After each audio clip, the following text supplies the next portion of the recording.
बिस्मिल्लाहिर्रहमानिर्रहीम बिस्मिल्लाहिर्रहमानिर्रहीम। अस्सलामुअलैकुम डियर स्टूडेंट्स, आज हम लोग डिस्कस करेंगे कि एम्पेरिकल फार्मूला क्या होता है जी। Which show the simplest whole number ratio between atoms of a compound. For example ये हमारे पास क्या एक कंपाउंड है, ठीक है, ये क्या है आपके पास कंपाउंड है। इस कंपाउंड में देखें कि एक्स और वाई क्या है, यहाँ पर एटम है। तो ये फार्मूला क्या जो कर रहा है, यहाँ पर एक्स रेशो वाई है, मतलब एक्स एटम है और क्या है वाई एटम है। एक जो है ना एलिमेंट उसके एक्स एटम है और बी जो एलिमेंट है उसके क्या है वाई एटम है, और ये है क्या एक कंपाउंड है, ठीक है जी। तो ये फार्मूला जो है वो simplest whole number ratio show कर रहा है किसके दरमियान, एक्स और वाई के दरमियान। तो ये कहलाएगा जी एम्पेरिकल फार्मूला। लेट्स सपोज ये हमारे पास क्या एक मालिक्यूलर फार्मूला है।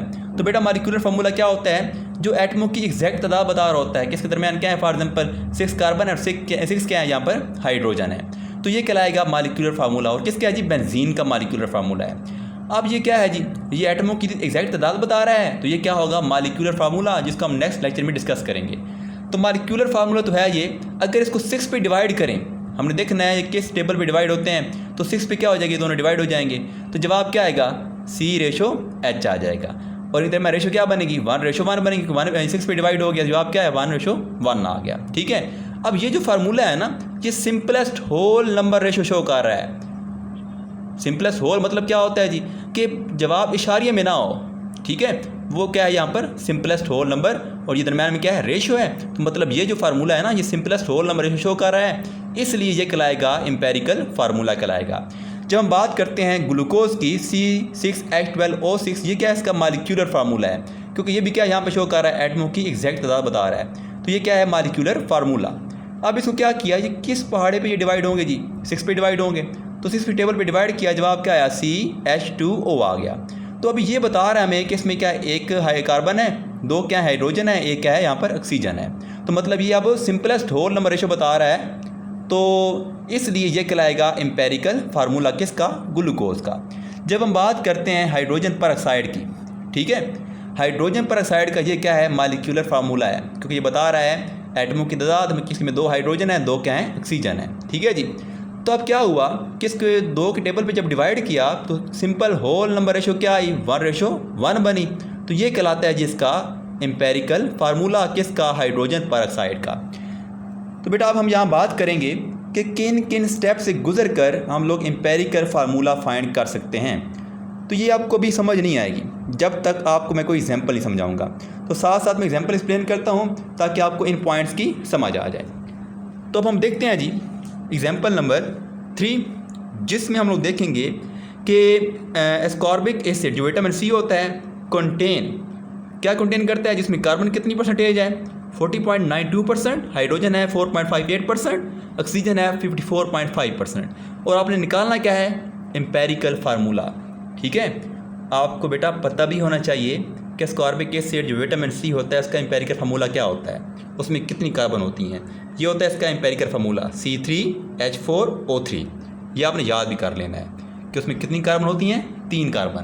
तो एस्कॉर्बिक एसिड जो है उसके जो फार्मूला है उसमें कितनी कार्बन होती हैं, ये 3 कार्बन, मतलब C3H4O3। तो आपने करना क्या है, सबसे पहले ये टेबल ड्रा करना है, जिसमें एक खाने में लिखना है आपने एलिमेंट, दूसरे में उसकी परसेंटेज, तीसरे में नंबर ऑफ ग्राम एटम या मोल्स कहते हैं उसको, और लास्ट पे आपने क्या लिखना है एटॉमिक रेशो लिख लेनी है। ये आपने खाने एक बना लेने हैं। तो जो पहले एलिमेंट वाला खाना होगा ना, जो आपको एलिमेंट गिवन है, ठीक है, वो ये आपने तीनों लिख लेने हैं, कार्बन, हाइड्रोजन और ऑक्सीजन। जो परसेंटेज है नेक्स्ट खाने में आपने क्या किया, उनकी परसेंटेज लिख ली है, ठीक है, कि कार्बन की परसेंटेज कितनी है, हाइड्रोजन की कितनी है और ऑक्सीजन की कितनी है। अब ज़रा पहले पॉइंट पे आएँ। पहले पॉइंट क्या कहलाता है जी, क्या कहता है इसमें, step 2 determine empirical formula, percentage composition of each element is determine, ठीक है। तो यहाँ पे क्या है आपको पहले से ही गिवन है, अगर ना गिवन हो तो एक फार्मूला इस्तेमाल होगा, वो हम देख लेंगे।